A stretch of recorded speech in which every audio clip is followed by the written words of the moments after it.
Welcome to our sixth episode of Gina's Gems, where you get to meet the team behind the scenes. I have the pleasure of speaking with Missy Young today, our statutory specialist.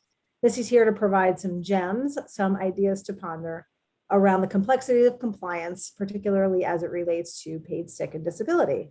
Hi, Missy. Thank you so much for being here. Thank you for having me. You drew the lucky straw here. You get to talk about everyone's favorite topic, which is the ever-changing compliance landscape.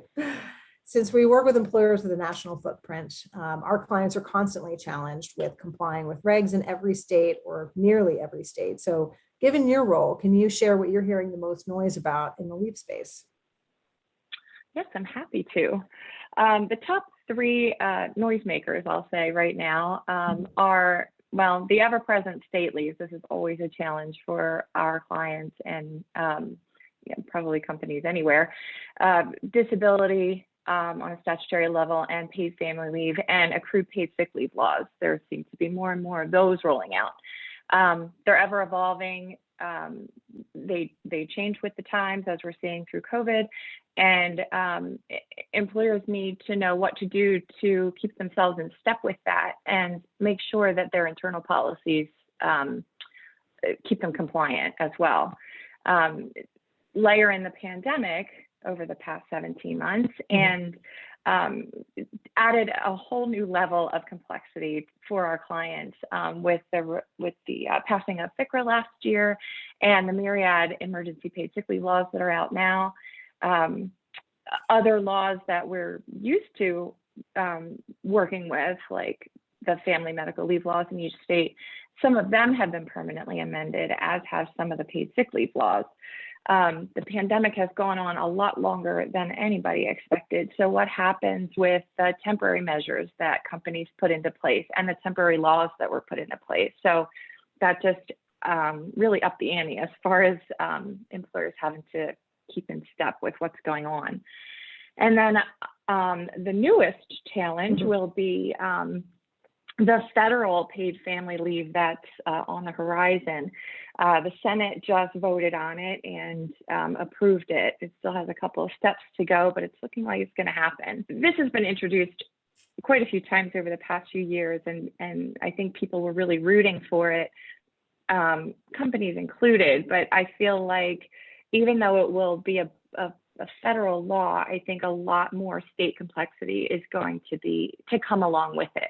So we'll have to wait and see. The devil's in the details. We'll have to see what happens with that if and when it gets finally passed.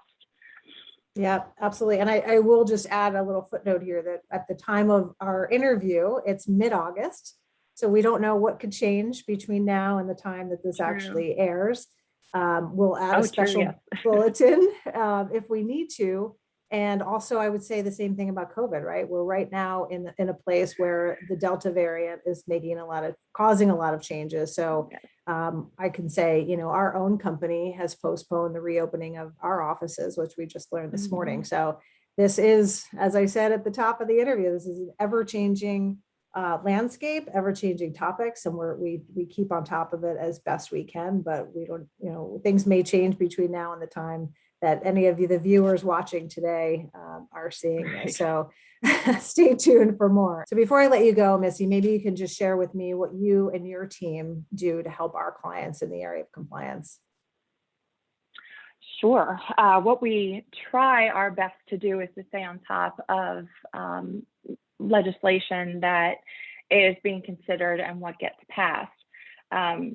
On a federal level, of course, and then state and local level. Many of our clients just don't have the resources to deal with some things internally. So we try to make sure that they are informed as best we can, and then we help them apply what the requirements of each law is with how their leaves are administered, and just keep them in compliance best we can.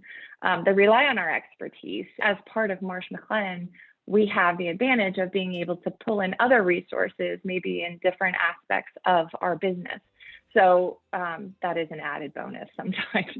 Yeah, for sure. And I'll give a shout out to the job that you and your team do, getting the updates out in super timely fashion, in a really easy to comprehend kind of bite-sized nuggets to the point where I've actually had clients come back to me and say, can we use your communications internally because you guys do such a great job. So kudos to That's you what and we your like to team for hear. that. Yeah, That's what we like to absolutely. hear. Absolutely. Yeah. So thank you so much for being here today. Appreciate your time. And for those of you who joined us, tune in for our next episode where we go through a case study for one of our existing clients in the healthcare space, the second largest nonprofit hospital system in the country. So that should be interesting. So we'll see you soon. Thanks so much, Missy.